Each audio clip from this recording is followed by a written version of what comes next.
जो आत्माओं का मिलन है वो इन मूर्तियों से बहुत आगे है। मूर्तियां बनाने में तुम्हारा कोई निष्कर्म नहीं था, निस्वार्थ नहीं था। तुम्हारा स्वार्थ था, तुम्हारा पैसा मिलता था तो।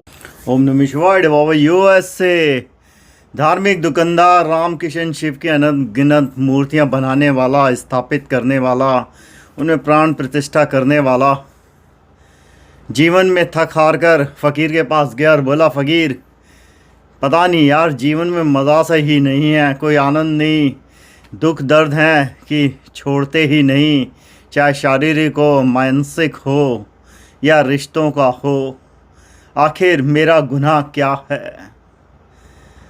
फ़कीर ने देखा और फ़कीर ने कहा, तुम्हें क्या लगता है तुम्हारे मूर्तियां बनाने से, मूर्तियां स्थापित करने से रामकिशन शिव तुम्हारे से प्रसन्न हो गए?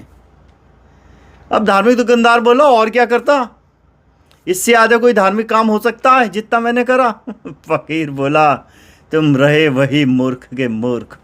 पहली बात तो ये, वो मूर्तियां बनाने में तुम्हारा कोई निष्कर्म नहीं था, निस्वार्थ नहीं था। तुम्हारा स्वार्थ था, तुम्हारा पैसा मिलता था, तुम्हारा पीढ़ी दर पीढ़ी ये काम हो रहा है। तुमने इससे कितना पैसा कमाया, ये बात से तुम झुटला नहीं सकते। और दूसरी बात, तुम ये समझो, मीरा ने कभी किशन की कोई मूर्ति नहीं बनाई और मीरा ने किशन से जो प्रेम करा वो अटूट है।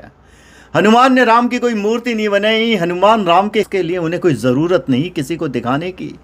अगर हम बात करें गंगा की, गंगा ने तो शिव के लिए सब कुछ ही त्याग दिया, ये जानते हुए कि शिव कभी उसके हो नहीं सकते। गंगा की आत्मा शिव की आत्मा से जुड़ गई।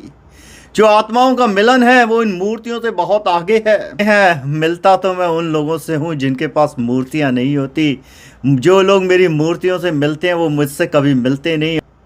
लेकिन तुम ये क्या जानोगे, क्योंकि जब तुम निस्वार्थ करोगे, जिस ट्रांसडेंडेंट फॉर्म में तुम जाओगे, which is beyond this invisible, which is invisible form, तभी तो तुम समझ सकते थे।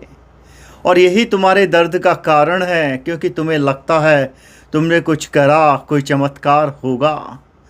तुम जो भाव है सेवा का वो कभी समझ ही नहीं पाए। ये जो तुम्हारे अंदर उथल पुथल हो रही है ये तुम्हारे दर्द का कारण है। में अगर रामकिशन शिव मिलते तो सिर्फ अमीरों को ही मिलते, क्योंकि वीआईपी दर्शन तो अमीर ही कर पाते हैं, गरीब तो वहाँ तक पहुँच ही नहीं पाता।